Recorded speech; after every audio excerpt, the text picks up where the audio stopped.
الزمالك بيقترب وبشدة من المشاركة في الدوري الإفريقي أو السوبر ليج في النسخة المقبلة بإذن الله تعالى.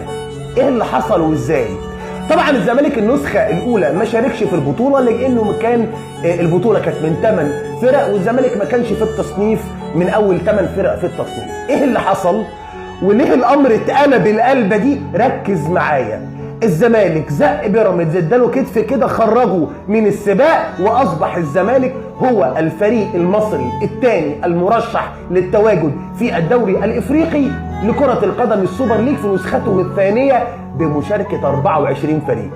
تعال اشرح لك اللي حصل. بداية من الموسم المقبل بإذن الله تعالى هيبقى في 24 نادي في بطولة السوبر ليج، مش 8 أندية. خلاص النسخة التجريبية فاز بيها صن داونز في نسخته الأولى، والبطولة دي هتبقى من 24 فريق. تمام.